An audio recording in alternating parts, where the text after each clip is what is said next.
bucurie să fim cu voi părtași la sărbătoare și am dorit cu noi la părtășie, Iisus să aibă locul de onoare. Să cerem împreună cu credință prezența Lui aici cu noi să fie,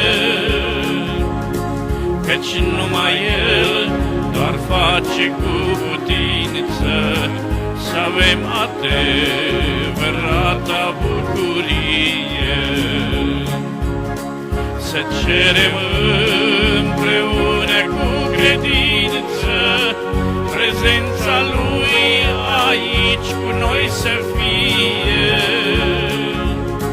căci numai El doar face cu putință să avem adevărata bucurie.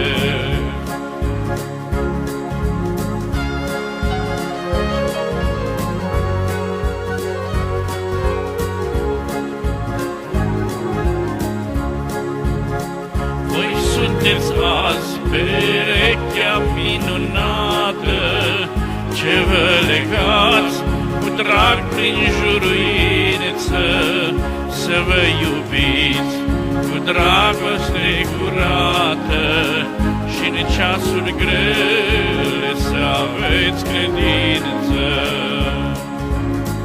Noi ne rugăm să fiți păziți în toate, să ocoliți prăpastia adâncă,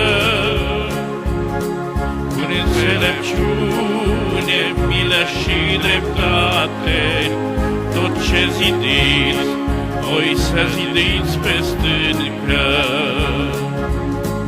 Noi ne rugăm să fiți păziți în toate, să ocoliți prăpastia adâncă, cu milă, înțelepciune și dreptate.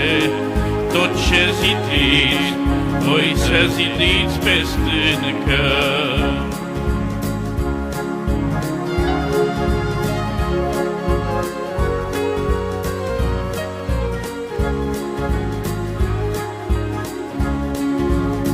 Să nu plecați de aici în privecie, fără Iisus, Părintele iubirii, știind că în El găsiveți armonie și îndrumător spre locul fericirii.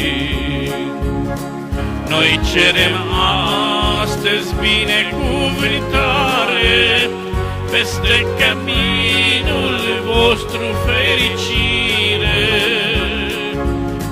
și să fiți gata pentru nunta mare, când va veni Iisus al nostru mire.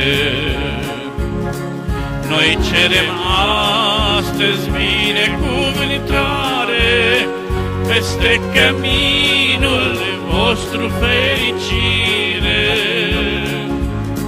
și să fiți gata pentru nunta mare, când va veni Iisus al nostru mire.